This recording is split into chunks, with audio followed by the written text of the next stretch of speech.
Hello friends, welcome back to my channel. আশা করি সবাই সুস্থ আছেন। আজ আমি ডিম ছাড়া শুধুমাত্র ঘরে থাকা কিছু উপকরণ দিয়ে কেক বানিয়ে দেখাবো। দেখুন ফ্রেন্ডস, কেকটা কতটা স্পঞ্জি হয়েছে। ঠিক এরকম কেক বানানোর জন্য আমি সঠিক পরিমাণ অনুযায়ী আজ কেক বানিয়ে দেখাবো। আমি এই বাটি দিয়ে এক বাটি নিয়েছি সুজি।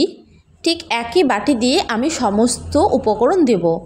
এক বাটি নিয়ে নিয়েছি চিনি আর সুজিটা গুঁড়ো করে নেব। ফ্রেন্ডস, আমি সমস্ত সঠিক পরিমাণ ডেসক্রিপশানে দিয়ে দেব, আপনারা চেক করে নেবেন। যেই বাটি দিয়ে আমি চিনি সুজি নিয়েছি সেই বাটিতেই অর্ধেকটা আমি নিয়ে নেব ময়দা। অর্ধেক বাটি নিয়েছি তেল, আমি এখানে রিফাইন্ড অয়েল ব্যবহার করেছি। দেব এক বাটি নর্মাল টেম্পারেচারের দুধ। প্রয়োজনে দুধ পরবর্তীতে আবারও লাগতে পারে।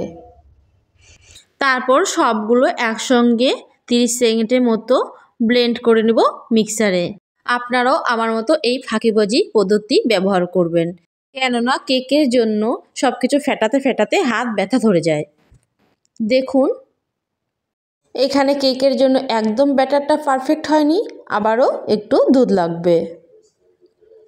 আমি আবারও আধা বাটি দুধ নিয়ে নিয়েছি। দুধের পরিমাণ টোটাল আমি দিয়ে দিয়েছি 1.5 বাটির মতো। এবারে আমি 10 মিনিটের মতো রেস্টে রাখবো। ফিরে এলাম 10 মিনিট পর।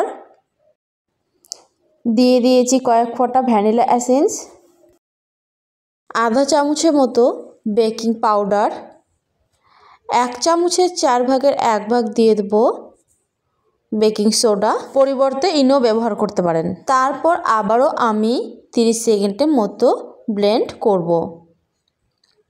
দেখুন ফ্রেন্ডস, কেকের জন্য একদম পারফেক্ট ব্যাটার তৈরি হয়ে গেছে। আমার কেক তৈরির জন্য বাটার পেপার ছিল না, তাই আমি খাতার পেজটা এভাবে সুন্দর করে কেটে নিয়েছি।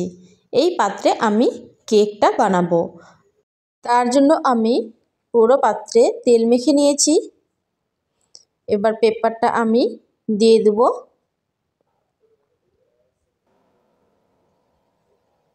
চারিদিকে এভাবে সব পেপার আমি লাগিয়ে দেব। তারপর আবারও তেল মেখে নেব।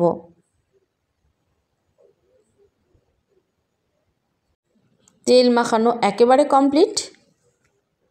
এবারে কেকের ব্যাটারটা দিয়ে দেব।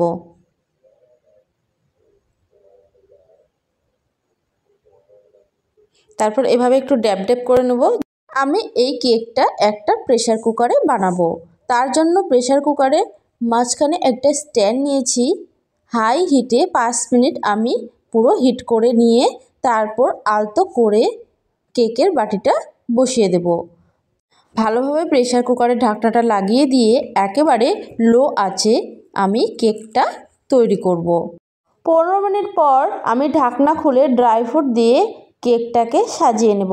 তারপর আমি আবারও প্রেসার কুকারে ঢাকনা লাগিয়ে লো আঁচে কেকটা হতে দেব। আমার এই কেকটা হতে প্রায় 50 মিনিট সময় লেগেছে। এরকম একটা কাঠি নিয়ে আমি দেখব কেকটা আমার কতটা তৈরি হয়েছে। যদি কাঠির গায়ে কোনো রকম কিছু না লেগে থাকে তাহলে বুঝবেন যে কেকটা আমার তৈরি হয়ে গেছে। একবারে ঠান্ডা হয়ে গেলেই আমি কেকটা বাটি থেকে বের করে নেব।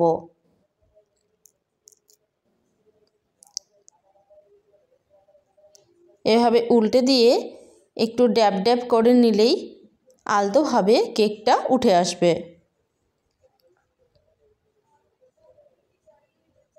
দেখুন কত সুন্দর কালার এসেছে, আর খুব সহজেই আমার পেপারটা খুলে যাচ্ছে। ফ্রেন্ডস, আমার এই সহজ কেক রেসিপি যদি আপনাদের ভালো লেগে থাকে তাহলে ভিডিওটাকে একটা লাইক করবেন, বাড়িতে ট্রাই করে কমেন্টে জানাবেন কেমন হয়েছে, আর চ্যানেলটাকে সাবস্ক্রাইব করার জন্য অনুরোধ রইল। ফ্রেন্ডস, আপনাদের সাপোর্ট আমার অনেক প্রয়োজন। ভালো থাকবেন, সুস্থ থাকবেন। ধন্যবাদ।